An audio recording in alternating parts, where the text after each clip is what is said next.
Bonjour à tous et à tous, soyez les bienvenus dans cette nouvelle vidéo. Nous allons voir ensemble aujourd'hui quelles actions mettre en place si vous avez envie de dominer une concurrence existante. Et pour le coup, cette vidéo est très importante car je vais vous expliquer d'une part qu'il ne faut pas s'inquiéter si il y a des vendeurs trop présents que ce soit sur un e-commerce classique ou sur les différentes marketplaces. Donc je parle notamment d'Amazon, que ce soit France, Allemagne, Espagne, Angleterre, USA, peu importe. Et pourquoi vous devriez vous en réjouir plutôt que de vous en inquiéter. Cette vidéo est vraiment faite pour vous donner d'une part des pistes d'amélioration et des idées d'anticipation pour vos produits, et deuxièmement pour vous éviter de perdre patience et de se dire tiens, finalement c'est compliqué de développer mon activité parce qu'il y a trop de vendeurs. Et la première question que j'ai envie de vous poser, c'est comment font tous les nouveaux arrivants?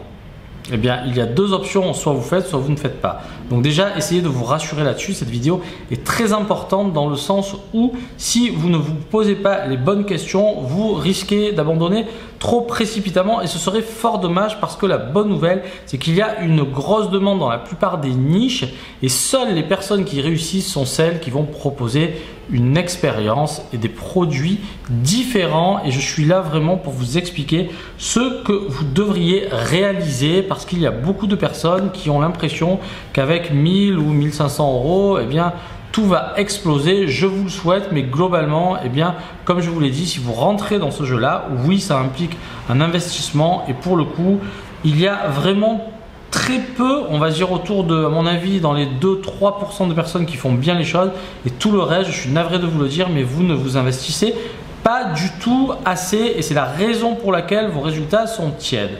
Donc je vais tout d'abord vous prendre un premier exemple. On va dire que Bernard, salut Bernard, là, Bernard commercialise une marque de bonbons, et cette marque de bonbons s'appelle le fameux Tic Tac. Ce n'est pas une vidéo sponsorisée, c'est juste que bon, j'aime bien les Tic Tac, et pour le coup Bernard va lancer sa marque de bonbons avec un premier parfum. Celui-ci va être cerise et fruit de la passion. Qu'est-ce qui se passe déjà? Ce bonbon a une forme qui est différente. Donc ça, retenez bien ces termes, c'est important de le comprendre. Une forme différente, une identité qui lui est propre, avec un concept fort, un petit bonbon avec des faibles calories. Et pour le coup, il y a une association de parfums qui peut être assez sympa. Ça, c'est la première des choses. L'identité, boum, je vais créer ma marque de bonbons. Tous mes bonbons vont avoir cette forme-là avec des coloris différents. Et retenez bien cela, des parfums différents. Que se passe-t-il si on n'aime pas le parfum cerise et fruit de la passion? On ne fait pas de vente. Et que se passe-t-il si Bernard avait un petit peu plus d'ambition et crée le deuxième parfum duo de fraises? Pour le coup, la personne qui n'aime pas la cerise et le fruit de la passion va prendre le duo de fraises. Et si ces personnes n'aiment pas les duos de fraises, ils vont acheter la menthe. Et si ces personnes n'aiment pas la menthe, ils vont acheter, je dis n'importe quoi, l'orange. Je n'ai pas tous les parfums, mais globalement, je veux essayer de vous faire comprendre que vous ne pouvez pas proposer un monoproduit et espérer tout le temps que les ventes explosent, parce que vous ne, retenez bien cela, c'est très important, vous ne connaissez pas encore la réaction de vos potentiels acheteurs. Première bonne nouvelle, et qui est très importante. Lorsque, retenez bien cela, notez-le, c'est hyper important, vous avez la chance très souvent de travailler avec des fournisseurs qui sont là pour vous proposer des produits et pour développer leur activité. Donc la question essentielle à leur poser, c'est, donc la plupart des gens vont se sourcer sur Alibaba, c'est en anglais forcément, vous leur demandez les hot sales. Ça veut dire les ventes qui ont le plus de volume, et donc ça veut dire que si vous bénéficiez de cette information, vous avez déjà une idée du potentiel de performance de vos ventes. Donc n'hésitez surtout pas à poser cette question. Je sais qu'au début on n'y pense pas, mais moi maintenant par expérience je pose tout le temps cette simple question, mais qui peut vous faire gagner beaucoup d'argent, parce que si vous ne savez pas, notamment dans les couleurs, les meilleures ventes en général vont être le noir, le blanc, le gris, le bleu, le rouge, etc. Et plus vous allez décliner dans les couleurs, plus vous allez voir que c'est plus ou moins compliqué, et cela est valable dans tous les domaines. Donc posez surtout cette question et n'ayez pas peur même si vous êtes un débutant, n'ayez pas peur de vous présenter comme une personne nouvelle qui est en train de développer une nouvelle activité. Présentez-vous si vous voulez comme une start-up dans boom, tel ou tel domaine, et retenez bien cela également parce que ça va vous permettre vraiment d'anticiper l'avenir, et l'anticipation est souvent ce qui vous manque cruellement pour pouvoir ranker sur le moyen long terme. C'est-à-dire que vous devez, même si je n'ai pas dit que c'était simple, mais je n'ai pas dit aussi que c'était impossible à réaliser. Encore une fois, si vous avez envie de créer une marque de voiture, ou si vous avez envie de créer des avions, ou vous avez pour projet de faire aller une fusée sur la Lune, certes, il va falloir des gros moyens, faites une levée de fonds, mais globalement, il faut exactement que vous ayez en tête un schéma bien précis pour pouvoir vous aussi proposer une expérience client qui va faire en sorte que si on vous aime, on vous aimera pour la plupart de vos produits. Et ça veut dire quoi concrètement? Ça veut dire que vous devez en amont réfléchir à développer non pas un produit, non pas deux produits, mais une gamme de produits. Pourquoi? Tout simplement parce que, comme vous le savez, même si vous utilisez Jungle Scout, Helium 10, Asinspector ou autre, peu importe, vous allez avoir des données. Ces données sont là un petit peu pour vous rassurer, mais globalement, vous ne pouvez pas prédire à 100% que ce que vous observez reflète à 100% la réalité. Et comment faire en sorte de mettre toutes les chances de votre côté? Tout simplement en ayant développé des gammes de produits. Développer des gammes de produits, c'est vraiment un aspect fondamental si vous avez envie de réussir votre activité, et qui plus est, vous devez à minima créer plusieurs variations de vos produits. Ne vous contentez pas, sauf si vous avez déposé un brevet, vous avez une particularité qui vous est propre, vous avez vraiment poussé loin le truc et vous êtes le seul à proposer, retenez bien ça, le seul, c'est très important, tous les termes sont hyper importants.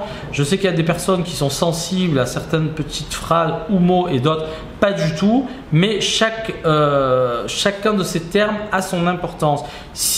Et posez-vous cette question aussi, pourquoi moi plutôt que mon concurrent? Et pour dominer une concurrence, d'une part, vous allez devoir proposer un produit qui est différent de l'existant.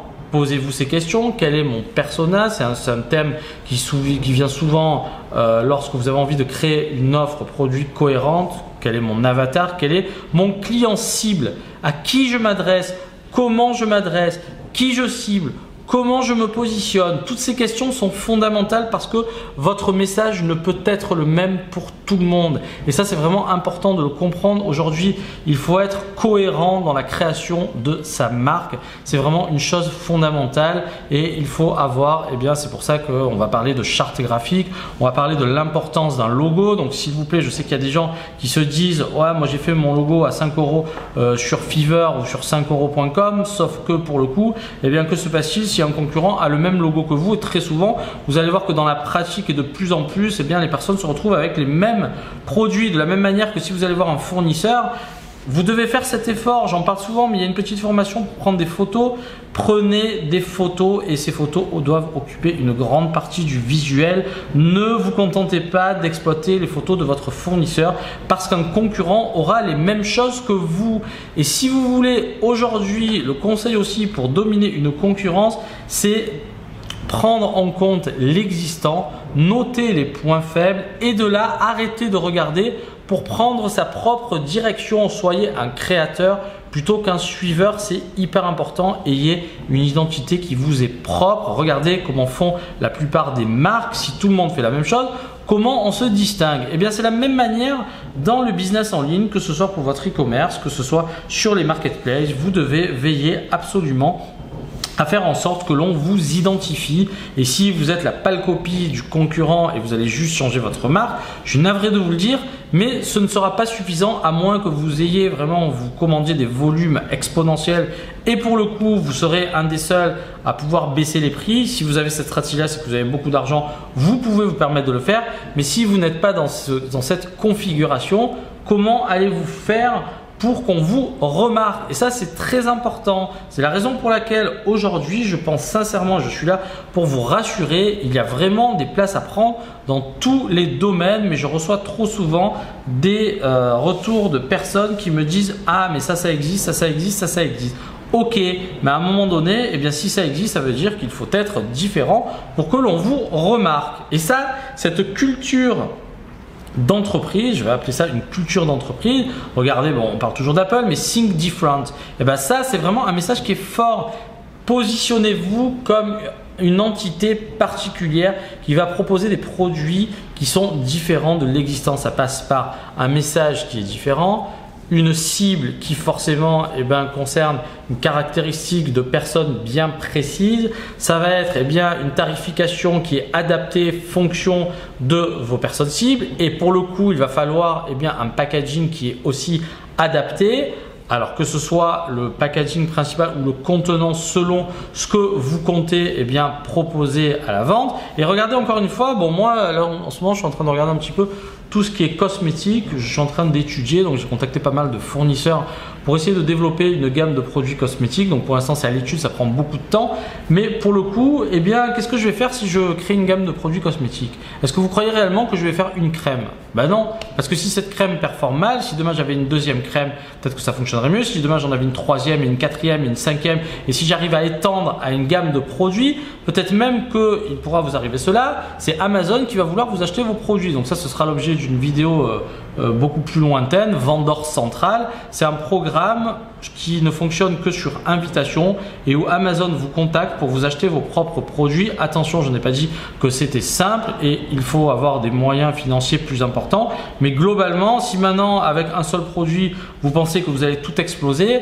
vous allez commencer, vous allez mettre le pied à l'étrier et faites-le. Pourquoi je le dis vraiment? Faites-le parce que quand vous allez avoir vos premières ventes, vous allez être motivé et la motivation va être un propulseur pour beaucoup de personnes parce que vous allez vous dire ah tiens ça fonctionne, et il y a beaucoup de gens qui ont besoin de ça, qui ont besoin d'être rassurés. Mais moi encore une fois je vous le dis, pour avoir vu suffisamment d'activités et de personnes et pour moi-même avoir fait suffisamment de choses pour pouvoir vous dire qu'aujourd'hui des ventes vous en aurez si vous faites bien les choses. Retenez bien cela, vous allez faire des ventes. Par contre ne faites pas juste pour faire et ne copiez pas inutilement.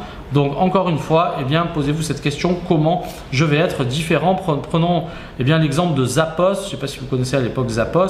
Plutôt que d'investir dans un fonds de commerce qui coûtait très cher et qui se sont dit on va prendre un entrepôt et on va proposer une offre la plus exhaustive possible avec un service client tip top pour justement développer notre activité. Et pour le coup, c'est une différenciation. Gemio par exemple dans les bijoux, ce sont en fait c'est un site où vous achetez votre bijou, sauf que, et dans le meilleur des mondes il faudrait faire cela, c'est la raison pour laquelle je m'étais intéressé à l'époque aux machines 3D, sauf que dans la pratique je prends du recul, je m'aperçois que c'est compliqué parce que les débits de fabrication sont tellement faibles que je vois pas comment vous allez faire pour honorer pas mal de commandes. Donc pour l'instant j'ai mis en stand-by parce que je pense qu'aujourd'hui le principal frein au développement de cette activité, c'est qu'il faudrait avoir ça s'appelle une ferme de machines 3D, mais pour le coup c'est un investissement qui représente pas mal d'argent et c'est un truc, je sais pas encore, mais je trouve qu'il y a encore du progrès à faire, quoi qu'on puisse en dire. Ok, ça se développe, mais je pense qu'il y en a encore pour 10 à 15 ans avant d'avoir vraiment quelque chose où la donne a changé. Donc pour le coup, je vous parlais de Zappos et je peux exactement aussi vous dire que si aujourd'hui j'avais le choix, forcément ce que je voudrais faire c'est ne pas stocker, parce que stocker forcément ça coûte de l'argent et à un moment donné il est bien mieux de pouvoir préparer à la demande. Regardez, si vous n'avez pas vu encore ce reportage sur Netflix, si vous avez Netflix, Broken, qui parlait de l'industrie cosmétique, notamment du maquillage. Il y a une société californienne, je ne me rappelle plus le nom, qui eux fabriquent directement aux États-Unis leurs produits et via des influenceurs ont développé vraiment, je vous remettrai le lien là pour vous inspirer, et c'est un business qui a explosé. De la même manière, le business des influenceurs, il y a une personne qui fait du maquillage, qui a plusieurs millions de followers, qui a créé sa propre marque de cosmétiques et pour le coup elle a fait, je crois si je dis pas de bêtises, 22 ou 23 millions de dollars annuels de chiffre d'affaires après 3 ans d'existence sur les réseaux sociaux. C'est juste fou. Donc encore une fois, ça aussi, ne négligez pas cet aspect en amont. Si vous ne savez pas encore mais que vous avez défini votre stratégie, essayez dès maintenant de constituer une page Instagram et publier, parler de votre univers, et le jour où vous lancerez, vous informez votre communauté que vous lancez. Et donc pour le coup, je m'excuse, la carte mémoire pleine, j'aurais dû vérifier en amont, donc petite coupure. Mais pour le coup, j'ai envie de vous dire que là aussi, vous devez faire tout ce travail, et si vous le faites sérieusement, vous verrez que il y aura des bonnes choses qui se passeront pour vous. Encore une fois, posez-vous la question, si certains l'ont fait, pourquoi je ne pourrais pas le faire? Il faut que je sois tenace, il faut que j'ai un projet solide et il faut que je m'investisse à fond pour que ça fonctionne. Et vraiment, je vous assure que si vous faites vraiment des choses comme il le faut, il n'y a pas de raison, mais essayez de mettre vraiment votre âme dans ce que vous faites, essayez de vous investir, essayez vraiment, ne survolez pas, il faut vraiment que ça vous plaise, et on le sent même dans la réalisation des produits, et ces personnes-là ont obligatoirement à un moment donné du succès. Donc voilà ce que je voulais vous dire dans cette vidéo. Pour dominer une concurrence, il y a des choses à mettre en place. Il faut s'affairer à créer une gamme de produits. Il faut toujours être dans l'anticipation. Il faut savoir cibler. Il faut savoir adresser son message correctement à sa clientèle cible. Et si vous faites tout cela, vous verrez que vous obtiendrez des résultats. Mais ne vous limitez pas à la création d'un seul produit de façon tiède. Ce n'est pas comme cela que ça fonctionne. Merci pour votre attention et à tout de suite pour la citation. Et pour le coup, une magnifique citation d'Aristote: les bonnes choses de la vie sont la récompense des personnes qui agissent. Qu'est-ce que ça veut dire concrètement? Ça veut dire que vous êtes l'auteur de votre vie et que si vous passez à l'action, vous récolterez des bonnes choses. En revanche, si vous êtes un doux rêveur et que vous vivez dans le fantasme, pour le coup, il ne se passera rien concrètement. Donc plutôt que de jalouser et d'envier, vous aussi, mettez-vous au boulot si vous voulez récolter des bonnes choses. Merci et à très bientôt pour une nouvelle vidéo. Cheers!